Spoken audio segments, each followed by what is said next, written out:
Hi everyone, before I go to sleep, I'll just make this video about something that I came across today. I wanted to just make this video because I was talking, I'm not talking, but just thinking about this whole thing concerning like deception, why, narcissists and all these toxic people that we sometimes we encounter in our lives, how did they even get past the whole, the screening process, and are there reasons why we end up falling for them? Okay, so things like I was thinking like, were there personality traits that we have that made us really vulnerable back then, and maybe still make us vulnerable? And then I'm not trying to lay blame on any one of us, but yeah. And then I was also thinking about what is it about them that makes them so successful in the things that they do.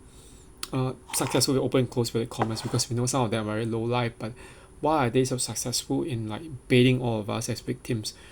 And the thing is this. Okay, I'm not trying to like say that we are anyone's to blame, but I mean, at least among us as the victims or survivors. But if you have thought about it, actually there is definitely a particular kind of pattern that I'm not saying that we are dumb, but it's just that we are gullible. Why are we gullible? Because we tend to actually normally, if we just analyze the patterns, we encounter the person, okay, the toxic person, the narcissistic person, or the manipulator, or the abuser in our lives when we are at a very very how should I say, vulnerable, very weak, and I mean moment in our lives, okay, a period of lives when we are actually predisposed towards sucking up, okay, and believing whatever people tell us because we need some form of affirmation or some kind of friendship or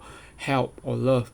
Okay, this is just the hard reality of it, because I know that for myself, after coming back from Australia, I wasn't in a very good state financially, and then I have been going from job to job and everything. Not actually, I wasn't even going from job to job. I was actually unemployed. Okay, and then I was doing things like random odd jobs for tutoring and everything, and on top of that, okay, there's also that issue of the job that my one friend recommended to me in teaching was not being a very permanent job itself. We were being treated around, like after months, just told to oh, they found the stuff, which wasn't true. They just didn't want to find us because there was a lot of politics at that place, at that school. Okay, thank God I'm not there anymore. It was so toxic an environment, and you realize that people, they are all, it's all like whole, yeah, it's a whole cluster of toxicity and negativity. So, but I'm just glad that I'm out of it. And the thing is this, you realize that okay, narcissists capitalize on our vulnerabilities, but what exactly about them actually makes them able to actually deceive us? Then you have to realize that our taking apart our our vulnerabilities, our weaknesses, and our liabilities, the thing still goes back to them. What are their techniques? Okay, their repertoire, okay, the arsenal, okay, that makes them so powerful with open and close commerce, or adept at actually manipulating us. Okay, I realize this one thing.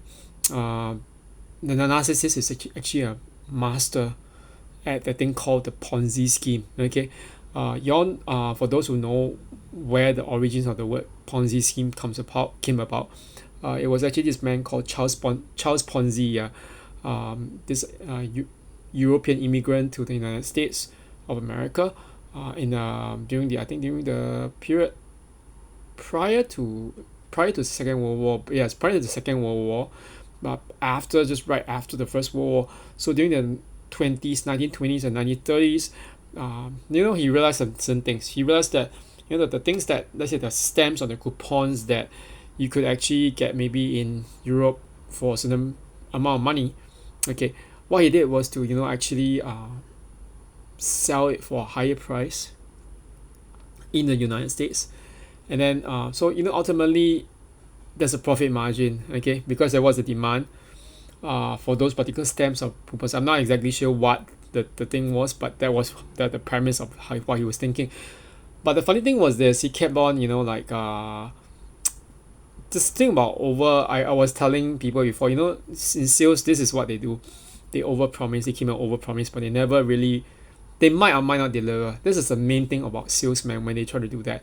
But in the case of Charles Ponzi, what he did was to get people to sort of like subscribe into his scheme, and people keep on jumping into that onto the bandwagon, and then eventually, um, his profit margins would basically more than just double. It would be like multiplied by goodness knows how many 10 or 100 times eventually. But the funny thing was that the thing that he promised, those coupons and stamps, the funny thing was that they were not actually, he sold none of them, almost none of them.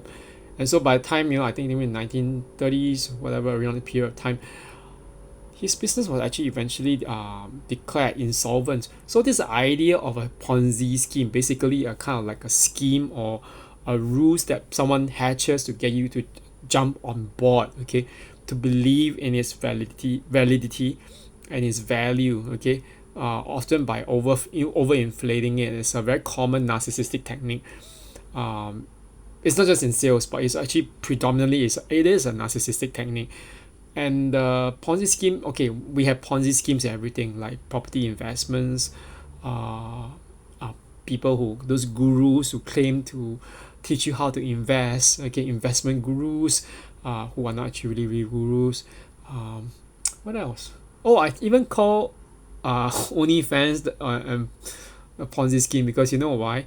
You go onto this whole thing, then they make promises of what they're going to give you, but a lot of times it's really ridiculous, because it's just nothing more than pornography, okay, and fetish, and people who subscribe to it, they give their hard-earned money away to someone in a kind of like a very deceptive pseudo relationship, which is not a relationship, okay. So all these are different forms of the Ponzi scheme. But if we are using the word Ponzi scheme or scammer to actually indicate the thing that the relationship between us and that person on the screen or in the fake deal, what about a narcissist, okay, a toxic person? That's another Ponzi scheme, probably one of the worst anyway. And then I want to actually just talk a little bit more about this Ponzi scheme now that I talk about get reminded about it. How does that apply in the the setting of religious, especially in religious and spiritual settings? This is something that I think I'm talking a lot about the the romantic setting, the relational setting, between like romantic relationships and everything. But this is something that I have not really mentioned about spiritual narcissists. They also create a sense of a Ponzi scheme. Okay, why do I say that? I think that a lot of people those who might realize, those who are actually even if not religious, you might realize that there's this new group of churches called the hyper grace, or or they belong to this hyper grace theology churches, or even the hyper charismatic churches. Okay, so they exhibit certain kinds of things, such as like speaking in tongues. They are really really like very big mega churches with a very high turnout of members. Like, I mean, thousands and thousands of members. And on top of that, they have this tendency to actually emphasize the miraculous over everything else. So everything is very performative in the whole practice of the faith. Okay, so every service is you're supposed to witness a kind of like very wonderful performance of some things, like not just the music, which sounds like a lot like pop music, but even the performance of the pastor. The pastor is very good at performing certain things, like in their sermon. They are so full of gestures and dynamic, and we have a lot of that here in Singapore. Okay, like, I mean, not a lot, but at least there are four of them at least. And then add to that some other like new style or new age Pentecostal Assemblies of God churches, which are going along in the same fashion, or even evangelical churches. All these churches are going along in the direction where things are becoming very performative and very showy. Okay, it's a showmanship, and I hate to say it, but it does remind you of the so-called Ponzi scheme that I was talking about just now. Why is it so? Okay, the one thing is this. The number one thing that they tell you to do, okay, especially when it comes to those churches which teach you hyper grace and the prosperity, health and wealth gospel. They always tell you, that if we go up and we give some money to God, by giving money to God, we are like, putting this money in like heaven. The bank is in heaven. This kind of analogy they use. They don't say it's literal, but they always say, oh, it's a kind of analogy. When we do that, we are opening the floodgates for more blessings. What kind of blessings? Financial, material blessings. Okay. You know what's wrong with it? This is actually basically predicated upon the whole idea of materialism. So basically, you give more to get more. You give money to get more money. Sounds like investment, doesn't it? But except for them, the investment bank is up there in heaven. I didn't know that heaven has all that kind of banks. I didn't know that God was such a good banker. According to them, okay, because God doesn't he doesn't treat heaven like a business. Okay, it's not a business to him. Okay, but for those preachers who do that, who preach the prosperity gospel, the health and wealth gospel, all this hyper grace gospel, all these messages, they are the real investment bankers. They are the Ponzi scheme managers. Okay, this why, because they sell you a hope. Okay, what kind of hope? A miracle, can be in healing, can be material, can be something else, but it's a miracle. Okay, so you put something, you get something back. I hate to say it's like, it sounds a little bit it's very dodgy. Okay, it's very, very shady. Because why? That whole thing, there was one episode in Sex and the City. I know it sounds very irreverential, it's so crazy. For those who have watched it, you might realize there's this one episode where Charlotte was like, oh, I met this right guy, Mitch Taylor, yeah. And then they found out later on here that he's called Mr. Pussy, yeah, Mr. Pussy. You know why? Because he loves going down on women. And then she said, no, I don't want to do it. Then after that, one of her friend Miranda was saying, how can you not do it? It's like, I don't give head to get head. So basically, she goes down on men to get it from men. Down on her whatever. So I mean, the literal thing apart, this is just basically what they're doing. They are blowing up our egos, our hopes, and our greed to get us to feed their greed. Okay, and the worst thing is, who is the one suffering? We are the one suffering, or we are the one being exploited.